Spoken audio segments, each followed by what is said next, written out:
Hello students, आज हम लोग शुरू करने जा रहे हैं next chapter of rapid revision series which is kinetic theory of gases. ये चैप्टर बहुत बड़ा है बिकॉज इसका नाम है kinetic theory of gases and radiation, okay, जिसके बीच में थर्मोडायनामिक्स भी आता है। तो आज मैं सिर्फ kinetic theory of gases he revise कराऊंगा और थर्मोडायनामिक्स और रेडिएशन पार्ट अपन नेक्स्ट लेक्चर में पढ़ेंगे। ओके, काफ़ी इंपॉर्टेंट चैप्टर, बहुत बड़ा चैप्टर है, इस पे भी 1 से 2 क्वेश्चन आ सकते हैं सीईटी में। Okay, so let us start with kinetic theory of gases.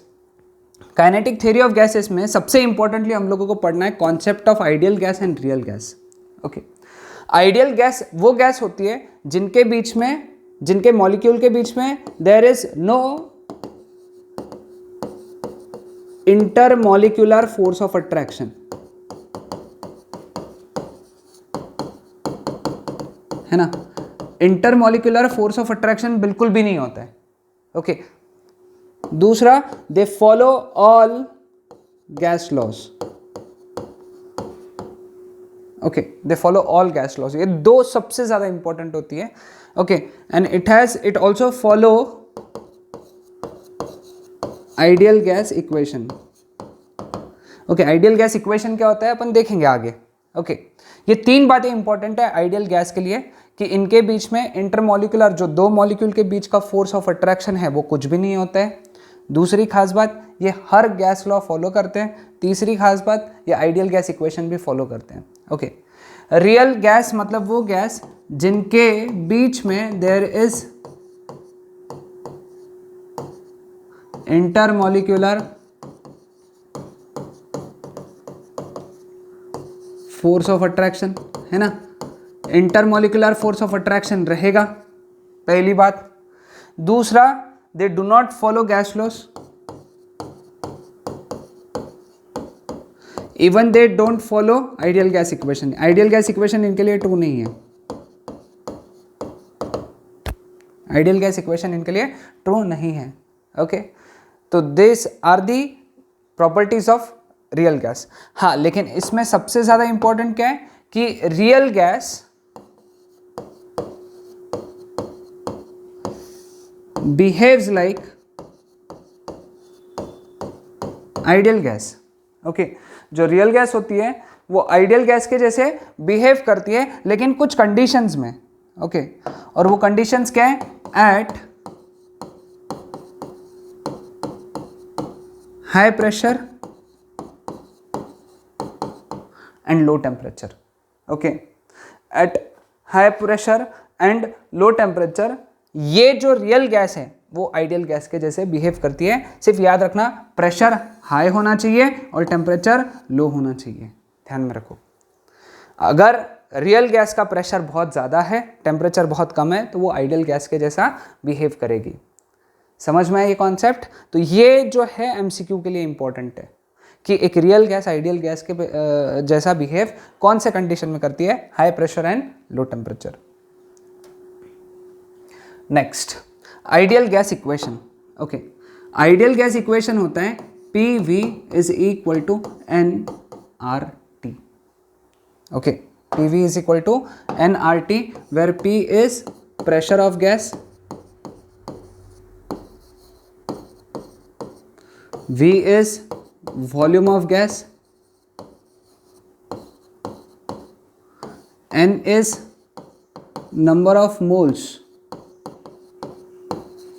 of gas, R is universal gas constant, and T is temperature of gas। ठीक है, ये सारी चीज़ें क्लियर, सबको ध्यान में आया? अब एक बात ध्यान में रखना, ये जो नंबर ऑफ मोल्स है ना, इसके फॉर्मूले रहेंगे। इसके फॉर्मूले 2 है, दैट इज N/Na, केमिस्ट्री में पढ़ा है तुम लोगों ने, और M/m0। ओके, अब ये जो N है that is number of molecules. ठीक है, Na क्या होता है? Avogadro's number 6.022 into 10 to the power 23 इसका वैल्यू। ठीक है, इसका वैल्यू फिक्स है। m जो होता है that is mass of gas, m not is molar या फिर मॉलिक्यूलर मास, ठीक है, मोलर या फिर मॉलिक्यूलर मास। सभी को ध्यान में आया कॉन्सेप्ट? हाँ, ठीक है। तो ये होता है। अब R जो होता है, सॉरी R, अब थोड़ा बात R पे करते हैं।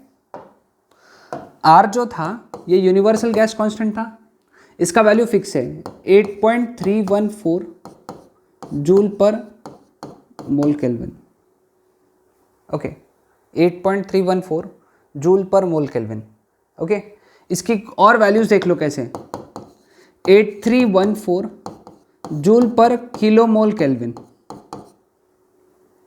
किलोमोल, किलोमोल में 8314। Okay, clear with this? अब इसकी और वैल्यू, आर की वैल्यू 2 कैलोरीज पर मोल केल्विन, 2 कैलोरीज पर मोल केल्विन।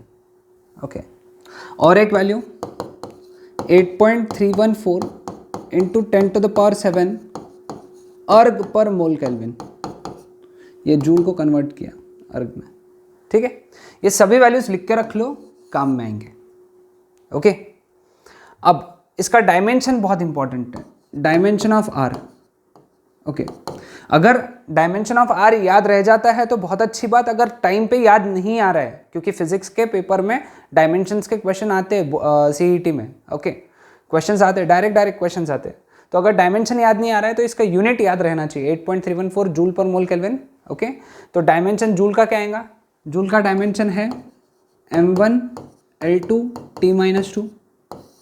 मोल का डायमेंशन सिर्फ मोल टू द पावर 1 होता है, और केल्विन का होता है θ⁴ तो r का डायमेंशन हो गया m1L2T-2 mole to the power -1 θ⁻⁻1 या फिर θ⁻⁻1 मोल टू द पावर -1। पहले कुछ भी लिख सकते हो, कोई प्रॉब्लम नहीं है उसमें। डायमेंशन याद रखना है मेरे हिसाब से। ओके, क्योंकि क्या है, ये क्वेश्चंस में टाइम घलाने लायक क्वेश्चंस नहीं होते, ये टाइम नहीं जाना चाहिए अपना। ओके, तो ये डायमेंशन भी लिख के रख लो, एक बार पढ़ के जाना है सिर्फ, m1L2T-2। इतना तो जूल का ही डायमेंशन है एक्चुअली, ये तो मतलब एनर्जी का ही डायमेंशन है, वर्क का ही डायमेंशन है, m1L2T-2 mole to the power -1 θ⁻⁻1। ये हो गया यूनिवर्सल गैस कांस्टेंट का dimension. Next, Boltzmann constant. Boltzmann constant, Boltzmann constant जो है वो KB से डिनोट होते हैं, K capital B। Okay, K capital B से डिनोट होता है, और इसका फॉर्मूला जो है दैट इज R/NA।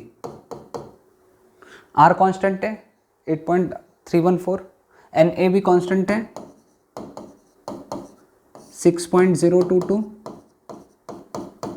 इंटू 10⁻23।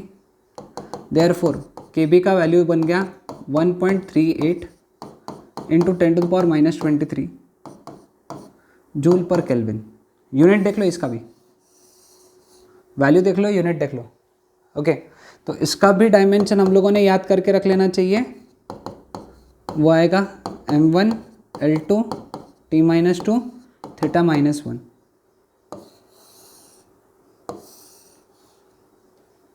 ये हो गए इसके डायमेंशंस बोल्ट्जमैन कांस्टेंट के। ओके, फॉर्मूला याद रखना R/NA।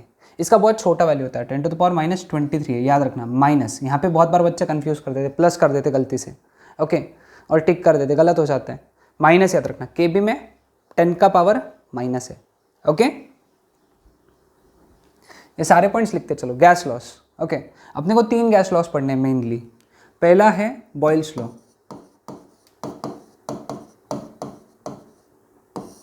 ओके, बॉयल्स लॉ क्या बोलता है? शुरुआत इससे करता है वो कि एट कांस्टेंट टेम्परेचर, शुरुआत इससे होती है बॉयल्स लॉ की। At constant temperature pressure is inversely proportional to volume, यानी P1/P2 is equal to V2/V1, या फिर P1V1 is equal to P2V2।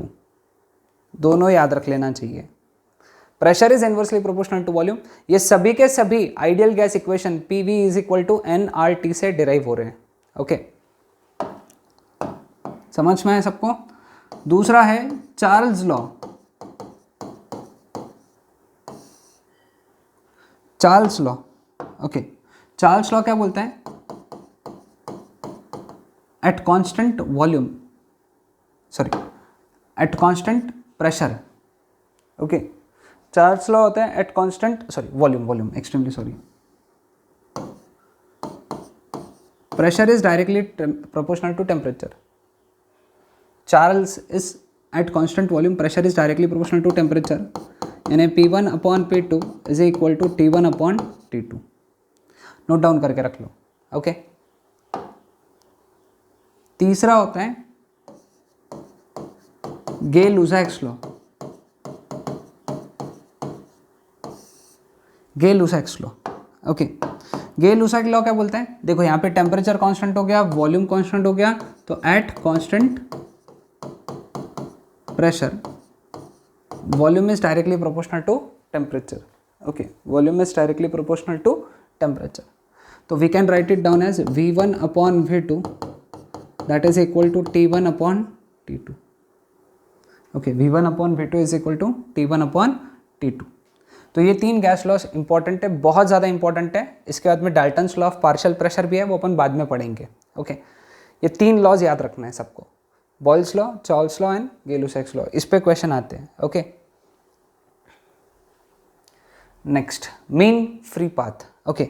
इसका सिर्फ फॉर्मूला याद रखना है, बिकॉज एक साल मुझे याद है मीन फ्री पाथ पे सिर्फ फॉर्मूला बेस्ड क्वेश्चन आया था, क्योंकि ये थ्योरेटिकल टॉपिक अपने इसमें मतलब इसका डेरिवेशन नहीं है अपने बोर्ड्स में। तो मेरा सजेशन है कि मीन फ्री पाथ का फॉर्मूला याद रखना है। ये इस साल नीट में भी आ चुका है 2020 में, 1/√2 पाई n d², ओके, वेयर इसको बोलते हैं नंबर डेंसिटी या molecule density, number of molecules per unit volume, this is diameter of molecule, okay, diameter of molecule, clear? वो याद रखना है, ओके। तो सभी ने वो कॉन्सेप्ट याद रखना है, ओके। सिर्फ फॉर्मूला याद रख लो इसका, और कुछ नहीं याद रखना है। हाँ, ये बड़े इंपॉर्टेंट चीज़ है, mean velocity, mean square velocity, root mean square velocity. Let us से C1, C2, C3 till Cn, ये वेलोसिटीज़ है सभी मॉलिक्यूल्स के। n मॉलिक्यूल्स हैं, capital N number of molecules हैं, जिसमें हर एक मॉलिक्यूल्स की स्पीड ये है। तो सबसे पहला क्या है? Mean velocity, okay.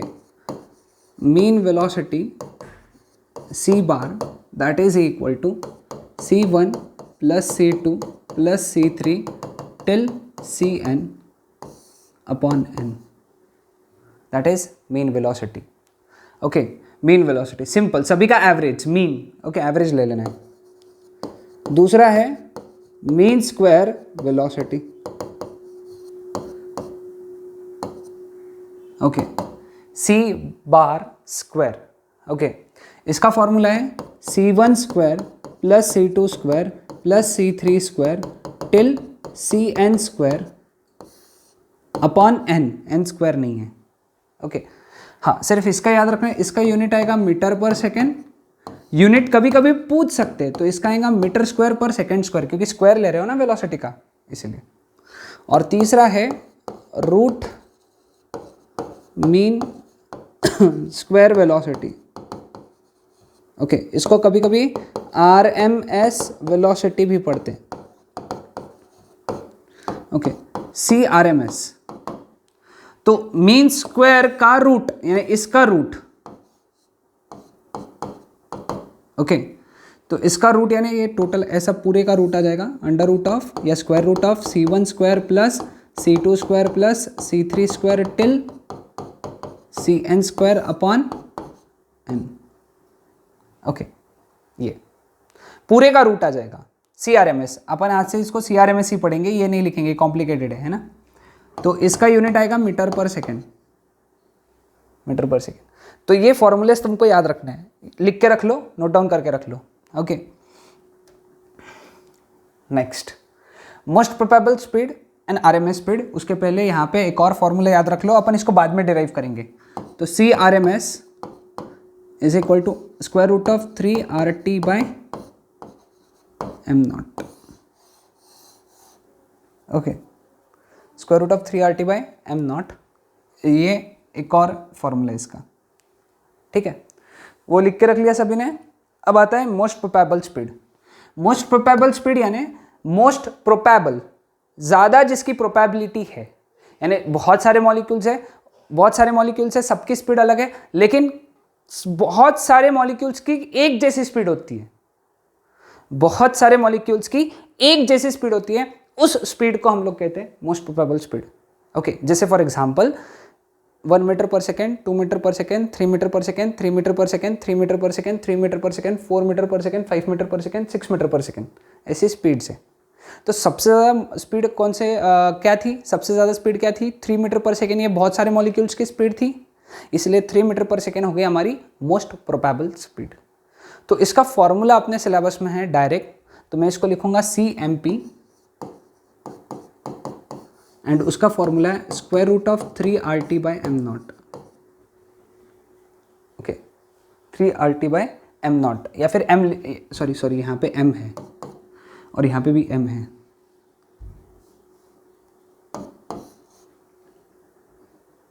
Okay, clear with this? हाँ, average speed, C average. Okay, average speed जो है ये सभी मॉलिक्यूल्स की एवरेज स्पीड जो बोलेंगे हम लोग, सभी मॉलिक्यूल्स की एवरेज कितनी आ रही है, मीन कितनी आ रही है। ओके, तो उसका भी फॉर्मूला डायरेक्ट दिया हुआ है अपने को, that is 8RT by pi m। Okay, 8RT by pi m। Okay, लेकिन एक मेरे हिसाब से जो इंपॉर्टेंट है वो इन दोनों को RMS वेलोसिटी के फॉर्मेट में कन्वर्ट करना इंपॉर्टेंट है। CMP, C average is equal to how much time, CRMS is equal to how much time, CRMS। ये नंबर बड़ा इंपॉर्टेंट है, ठीक है। तो CMP के लिए जो नंबर आ रहा है दैट इज 0.816, याद रख लो 0.816, और एवरेज के लिए जो नंबर आ रहा है दैट इज 0.92, ठीक है। अब मैं यहां पे एक और चीज लिख के रख देता हूं, CRMS square root of 3RT by m। अब तुम अगर डिवाइड करते जाओगे तो तुम पहले क्या करना, CMP अपॉन CRMS अगर किया तो root RT by m cancel हो जाएगा, तो आ जाएगा under root square root of 2 square root 2/3 C average upon CRMS। इसको अगर सॉल्व किया तो आएगा 8/3 पाई, ठीक है। फिर तुम इसका भी एवरेज निकाल सकते हो, किसी का भी कैसा भी एवरेज निकाल सकते हो, और दोनों को डिवाइड करते रहना है। Okay, clear with this? उल्टा पूछा तो वैसा, तो ये याद रखना है। मेरे हिसाब से ये सब ये याद रखने का जरूरत नहीं है, सिर्फ ये फॉर्मूलेज अगर याद हो गए 1, 2 और 3, इनको याद कर लिया तो हो जाएगा, ठीक है। सभी को ध्यान में आए? ओके, सबसे important topic pressure exerted by the gas. बहुत बड़ा डेरिवेशन था, तुमको अगर याद होगा तो अपन ने बहुत बड़ा डेरिवेशन पढ़ा हुआ है इसका, है ना, क्लास 12th में। तो pressure exerted by the gas P is equal to 1/3 Nm/V CRMS square. Okay, where n is number of molecules, V is volume of gas, P is pressure of gas, CRMS is root mean square velocity of gas, and small m is mass of each molecule। यहाँ पे नया चीज आएगा, mass of each molecule। दूसरा है number of molecules into mass of each molecule is mass of gas, है ना, ये हो गया mass of gas। और तीसरा mass upon volume is density of gas. तो बेटा ये सब फॉर्मूलेज अरे अरे अरे अरे ऐसे याद रखना है। Okay, pressure exerted by the gas. Okay, अब यहां से एक और चीज हम लोग देखेंगे, यहां से इस इक्वेशन से CRMS square that is equal to 3PV upon m। 3 PV यानी nRT/m। ओके, तो यहाँ से CRMS is equal to square root of 3 n/m is m0, यानी यहाँ पे m0 ही चाहिए था, sorry, extremely sorry, m0 m0 m0 और यहाँ पे भी m0, molar mass. Okay, molar mass. तो वो फॉर्मूला वहाँ से आया था, मैंने तुमको बोला था मैं आगे डिराइव करके दे दूंगा। ओके, तो ये फॉर्मूला याद रखना है, ये अपन ने वैसे लिखा हुआ है। ओके, यहाँ से यहाँ से भी CRMS का फॉर्मूला बनता है, CRMS is equal to under root of 3p/ρ। Okay, तो ये फॉर्मूला भी याद रखना है। Okay, clear with this? ये प्रेशर वाला कंसेप्ट लिख के रख लो सब लोग। काइनेटिक एनर्जी ऑफ गैस अब PV is equal to 1/3 m CRMS square. दूसरा इक्वेशन जो है, दूसरा इक्वेशन तुमने लिखा था प्रेशर का, वो अपन ने ये किया। अब यहां से 3 उधर चला गया तो 3PV is equal to m CRMS square. दोनों साइड 2 से मल्टीप्लाई कर, सॉरी 2 से डिवाइड किया तो half m CRMS square that is equal to 3/2 PV।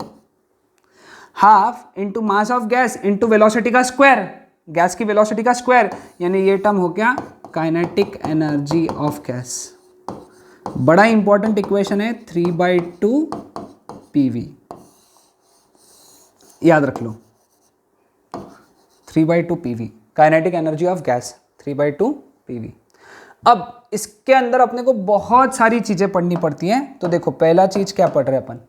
पहला चीज kinetic energy of gas per unit volume. कैसे पढ़ना है इसको, मैं अब पूरा लिख नहीं रहा हूं। Kinetic energy of gas per unit volume.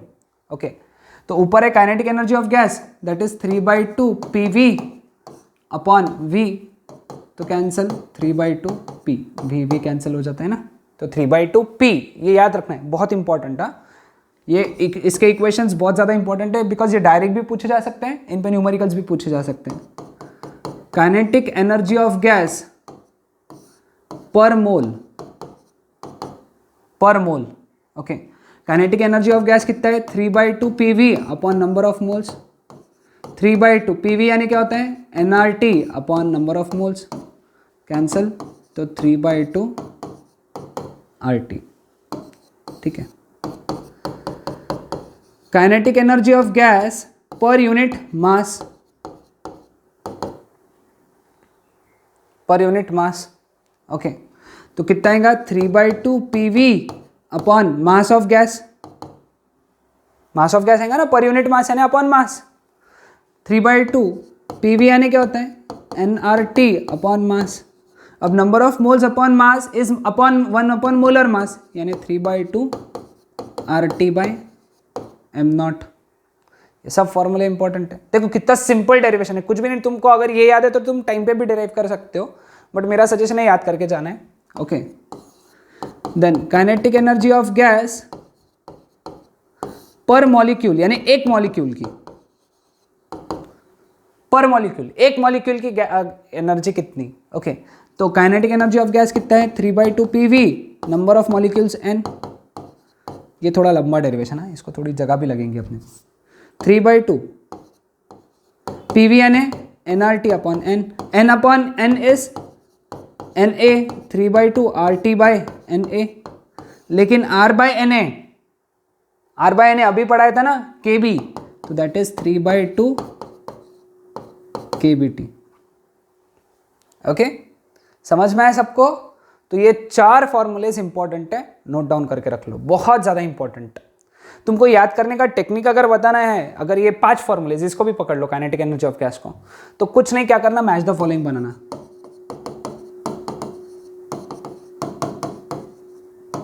सबसे करेक्ट तरीका है मैच द फॉलोइंग याद करने का। यहाँ पे वो 5 लिख लो, kinetic energy of gas, kinetic energy, randomly लिखो, और यहाँ पे उनके फॉर्मूले, formula 1, formula 2, formula 3, formula 4, formula 5, ऐसे 5 फॉर्मूलेज लिख लो और पेयर्स मैच करो।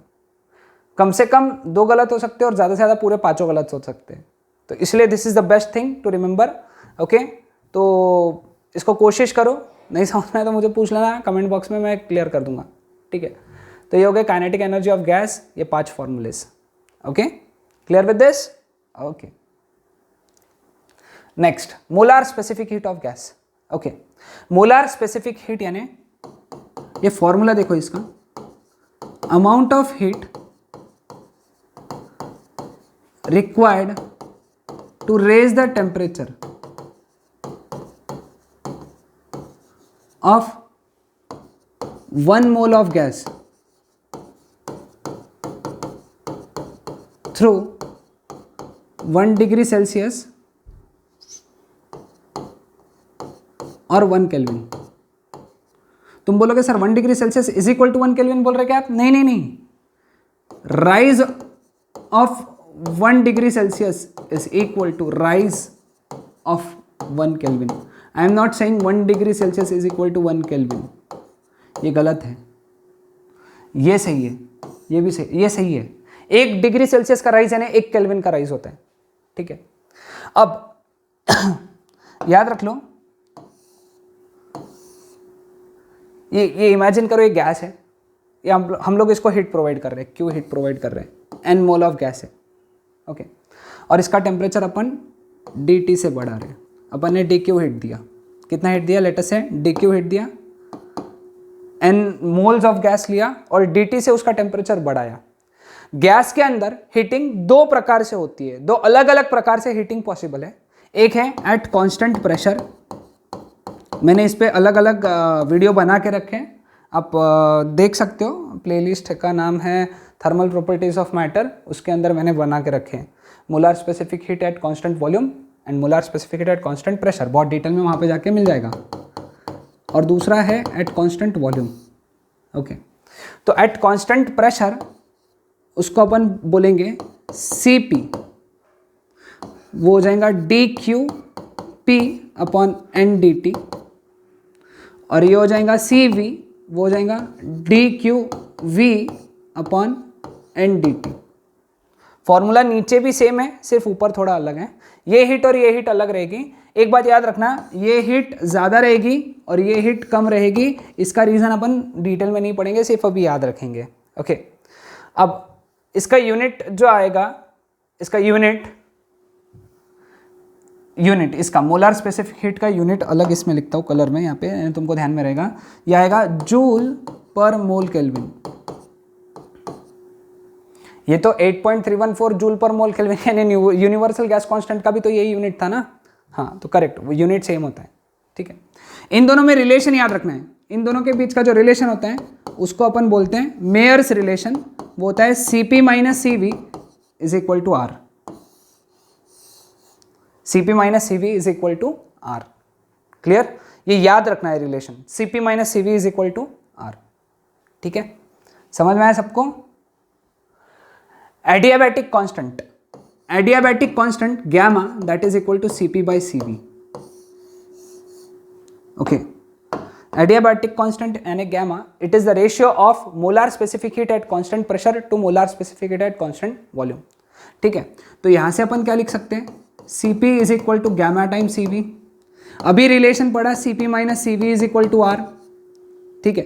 तो Cp के जगह डाला gamma Cv minus Cv is equal to R. Cv common निकला, gamma minus 1 is equal to R. तो एक नया फॉर्मूला Cv का आर अपॉन गैमा माइनस 1 याद रखना, ठीक है। ये हो गया Cv का फॉर्मूला। अब यहां से Cp कितना होता है? Cv plus are. Cv की जगह क्या लिख सकते हैं? R upon gamma minus 1 plus R. तो इसको अगर सॉल्व किया तो ये आएगा gamma R upon gamma minus 1। ये आर नहीं, गैमा एडियाबैटिक कांस्टेंट। ये दोनों फॉर्मूले भी याद रखने हैं, हाँ। R upon gamma minus 1, Cp is equal to gamma R upon gamma minus 1, okay. दोनों फॉर्मूलेज इंपॉर्टेंट है, clear? Okay. Next, degrees of freedom. Degrees of freedom यानी number of coordinates defining position and configuration of a gas, उसको हम लोग बोलते हैं degrees of freedom. Okay, definition समझे तो ठीक है, नहीं तो फिर कोई प्रॉब्लम भी नहीं, इशू नहीं है। डिग्रीज ऑफ फ्रीडम यानी क्या होता है कि कोई भी गैस कितने तरीकों से डिफाइन हो सकता है, यानी उसके मोशन को कितने तरीकों से तुम डिफाइन कर सकते हो, अच्छे से समझ सकते हो, उसको हम लोग बोलते हैं डिग्रीज ऑफ फ्रीडम। ओके, अब एक बात ध्यान में रखना है यहाँ पे, डिग्रीज ऑफ फ्रीडम में, ओके, डिग्रीज ऑफ फ्रीडम में monoatomic gas,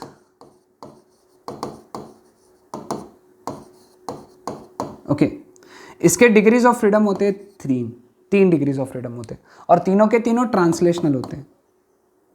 okay, translational. Okay, X axis, Y axis, Z axis. Monoatomic gas X पे भी जा सकता है, वाई पे भी जा सकता है, जेड पे भी जा सकता है।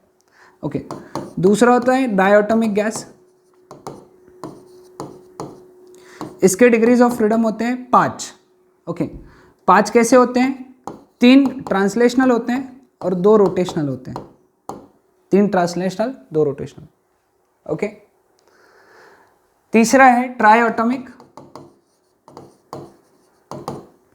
ट्राइएटॉमिक के अंदर आता है नॉन लीनियर, और ट्राइएटॉमिक के अंदर होता है लीनियर। ओके, ये 2 बातें हैं, ट्राइएटॉमिक में लीनियर और ट्राइएटॉमिक में नॉन लीनियर। ओके, तो लीनियर के अंदर 7 डिग्रीज ऑफ फ्रीडम होते हैं। ओके, कितने डिग्रीज ऑफ फ्रीडम होते हैं? 7 डिग्रीज ऑफ फ्रीडम होते हैं। और ट्राइएटॉमिक लीनियर के अंदर 6 डिग्रीज ऑफ फ्रीडम होते हैं। ओके, इसके साथ कैसे रहते हैं? 3 ट्रांसलेशनल, 3 रोटेशनल और 1 वाइब्रेशनल। इसके अंदर 3 ट्रांसलेशनल, 3 रोटेशनल। ठीक है, तो डिग्रीज ऑफ फ्रीडम ये जो नंबर है ये याद रखना है। ओके, इसको अपन F से डिनोट करते हैं। क्लियर? ओके, ये क्यों काम में आएगा ये देखो नेक्स्ट, इसमें law of equipartition of energy. Okay, एक डिग्री ऑफ फ्रीडम को शॉर्ट में समझा रहा हूं, अभी बहुत डिटेल में नहीं समझाऊंगा। 8 डिग्री ऑफ कोई भी 1 डिग्री ऑफ फ्रीडम को मॉलिक्यूल के हाफ केबीटी इतनी एनर्जी मिलती है। हाफ केबीटी इतनी एनर्जी मिलती है 1 डिग्री ऑफ फ्रीडम को। तो फिर मोनोएटॉमिक में कितने? मोनोएटॉमिक में कितने? 3। तो मोनोएटॉमिक के एक मॉलिक्यूल की एनर्जी रहेंगी 3/2 KBT. Okay, 1 degree of freedom को एनर्जी हाफ केबीटी मिलती है, ऐसे मोनोएटॉमिक में 3 डिग्रीज ऑफ फ्रीडम रहते हैं, तो मोनोएटॉमिक के एक मॉलिक्यूल की एनर्जी रहेंगी 3/2 केबीटी। डायटॉमिक में ऐसे कितने होते हैं? 5, तो 5 को मिलेंगे 5/2 केबीटी। ओके, फिर बाद में triatomic non linear, triatomic non linear, उसको कितने मिलते हैं? 7, तो कितना हो जाएगा यहाँ पे? 7/2 केबीटी। ये कैपिटल भी होता है, कुछ भी इसमें कैपिटल है, कुछ इसमें स्मॉल है। ओके, फिर होता है ट्राइएटॉमिक लीनियर, तो ट्राइएटॉमिक में कितना होता है? 6, लीनियर में 6 होता है, तो कितना मिलेगा यहाँ पे? 3 केबीटी। 3 केबीटी। ठीक है, तो अगर 1 मोल है, हर एक का अपन ने कितना लिया है? 1 मोल, तो ये टेबल बहुत काम में आएगा। ठीक है, हर एक का कितना लिया है? 1 मोल, तो यहाँ पे टोटल एनर्जी कितनी रहेंगी? इसको Na से मल्टीप्लाई करना है, तो Na से मल्टीप्लाई किया तो 3/2 RT आएगा, इसका 5/2 RT आएगा, क्योंकि Kb इंटू Na R होता है, ये 7/2 RT आएगा और ये 3 RT आएगा। ठीक है, ट्राइएटॉमिक के जगह पॉलीएटॉमिक भी बोल सकते हैं, पॉलीएटॉमिक भी बोल सकते हो, चलेगा। ठीक है, तो du कितना आएगा? 3/2 R dt, ये 5/2 R dt, ये 7/2 R dt, ये 3 R dt।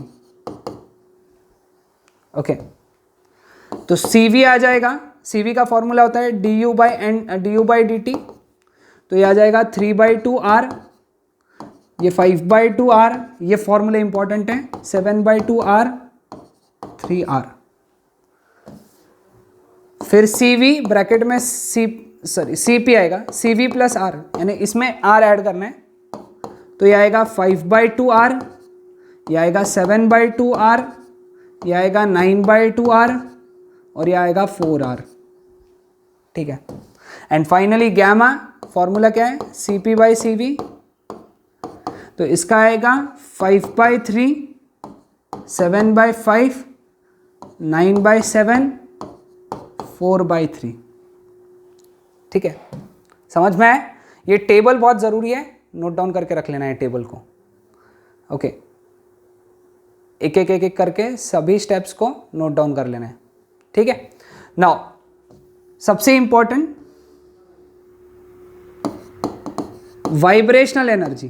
कौन सी एनर्जी? Vibrational energy. वाइब्रेशनल के दो चीज होती है, एक होती है kinetic energy, vibrational kinetic energy, और दूसरी होती है पोटेंशियल एनर्जी।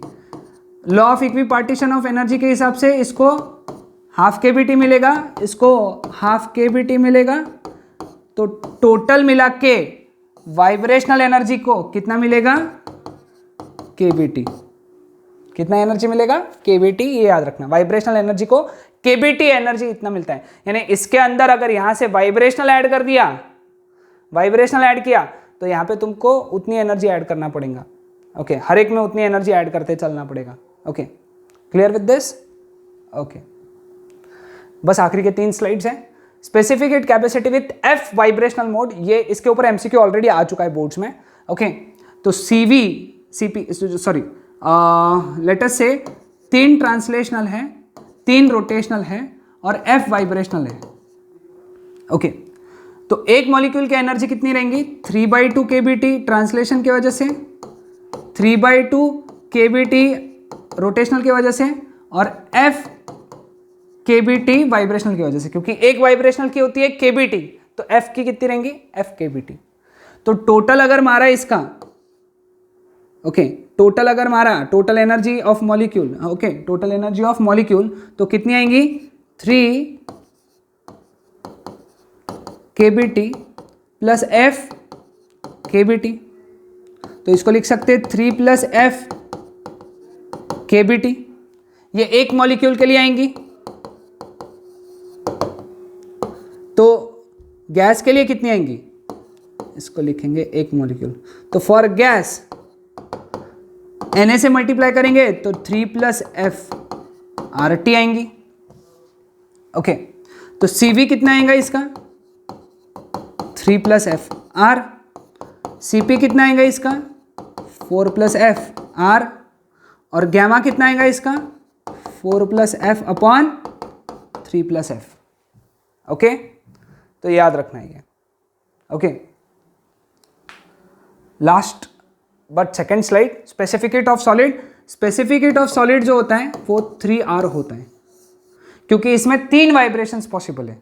ओके, एक एक्स एक्सिस के अलॉन्ग वाइब्रेशन पॉसिबल है, एक वाई एक्सिस के अलॉन्ग और एक जेड एक्सिस के अलॉन्ग, तो 3 एक्सिस के अलॉन्ग वाइब्रेशन पॉसिबल है, इसलिए इसका स्पेसिफिक हीट आएगा 3R। एक सॉलिड मॉलिक्यूल का, 1 solid molecule has 3R specific heat. Okay, and finally specific heat of water. Specific heat of water में, अब वाटर का जो है वो H2O, कितने मॉलिक्यूल है यहाँ पे, 3 मॉलिक्यूल है, सॉरी कितने, यहाँ पे एक सॉलिड एटम चाहिए था, एक्सट्रीमली सॉरी, एक सॉलिड एटम। तो यहाँ पे 3 एटम है, एक मॉलिक्यूल में 3 एटम है, एक एटम के लिए 3R होता है। तो इसके लिए वाटर के लिए C कितना रहेगा, 3 × एक एटम के लिए 3R, तो C बिकम्स 9R। तो C बिकम्स 9R। तो ये हो गया स्पेसिफिक हीट ऑफ वाटर, और यहां पे हमारा काइनेटिक थ्योरी ऑफ गैसेस ये टॉपिक खत्म होता है। ओके, आप इसका अब जो प्रैक्टिस शीट मैंने नीचे दिया है, एक पेपर दिया हुआ है, वो सॉल्व कर सकते हो। Okay, that's it.